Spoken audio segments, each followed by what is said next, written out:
Hola, som el grup de quart B format per Alberto Martínez, Nas Espín i David Cabrera i jo, José Córdoba, i anem a parlar sobre els impactes negatius sobre el sol i la biosfera. Les activitats humanes poden produir impactes sobre el sol, que n'afavoreixen l'erosió, disminueixen la qualitat i la fertilitat o directament l'eliminen. Tots condueixen a la desertificació. Això és a la pèrdua del sol produïda per l'ésser humà. Entre les conseqüències que provoca hi ha la pèrdua de biodiversitat, l'alteració del cicle hidrològic, l'increment de l'escalfament global, etc. Impactes negatius que afavoreixen l'erosió. El sol perd la coberta vegetal i queda exposat a l'erosió per part dels agents geològics. Un exemple seria la deforestació. La tala exhaustiva d'arbres deixa el sòl desproveït de cobertura vegetal i herbàcia i queda exposat així a l'erosió. Incendis forestals. Els incendis forestals deixen el sòl descobert i les cendres obtures dels porus del sòl i impedeixen que així s'hi filtre l'aigua de la pluja. Sobrepastura. El pasturatge intensiu i continuïtat, especialment el de bestiar d'oví, que devora l'herba fins a la tilla, deixa el sòl nu. Els impactes que disminueixen la qualitat i la fertilitat del sòl són la contaminació i la sobreexplotació. La contaminació es produeix quan substàncies com residus sòlids, urbans, àdops i pesticides es depositen damunt el sòl.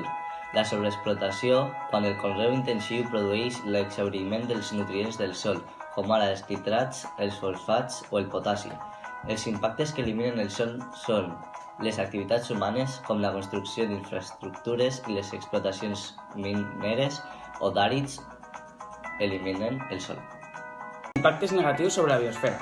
Les activitats de l'ésser humà poden afectar de forma negativa el conjunt d'éssers vius de la Terra i produir així una pèrdua de biodiversitat.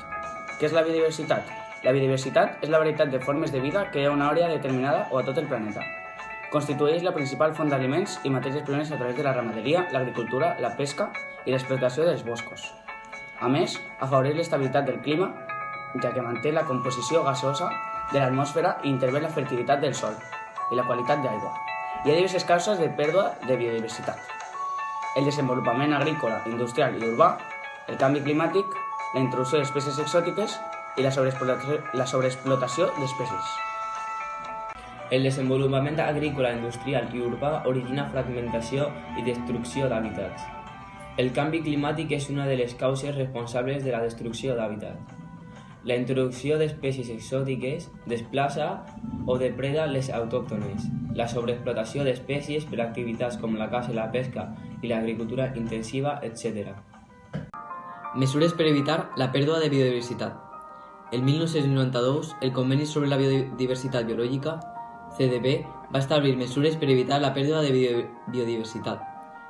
El 2002, la Unió Europea va adoptar uns objectius més exigents. Protegir els hàbitats i les espècies més importants. Augmentar els espais naturals protegits. Recuperar les espècies amenaçades o en perfil d'extinció. Reduir les emissions responsables del canvi climàtic. Minimitzar el consum d'energia impulsant l'ús de renovables. Adaptar la pesca i l'agricultura per afavorir la biodiversitat. Establir un model de desenvolupament sostenible que comptabilitzi el desenvolupament rural i l'obtenció de recursos de la natura. Decretar i respectar les lleis encaminades a preservar les espècies i els ecosistemes. Fomentar l'educació i la consciència pública sobre la importància de conservar la diversitat.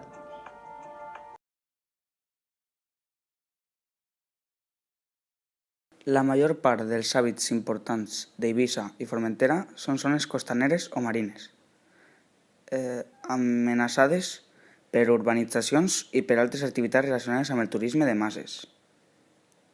Fins i tot es troben en perill els espais protegits més valuosos, com per exemple la figura de Parc Natural a ses Salines.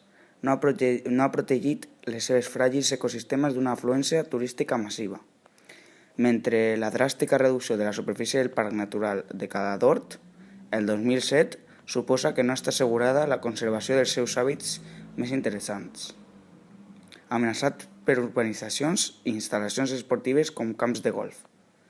Ecosistemes marins de gran importància internacional, com les praderies de Posidònia Oceànica, de ses Salines, estan en perill actualment a causa dels fondeos d'embarcacions, la navegació esportiva i problemes de contaminació, incloent les prospeccions petrolíferes a la Mediterrània. Les praderies de Posidònia són una important font de biodiversitat i alberguen una extraordinària varietat d'espècies vegetals i animals, algunes greument amenaçades.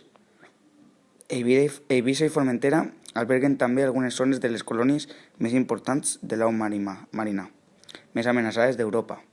La baldriga balear, catalogada per la UICN, Unió Internacional per la Conservació de la Natura, com a espècie en perill crític.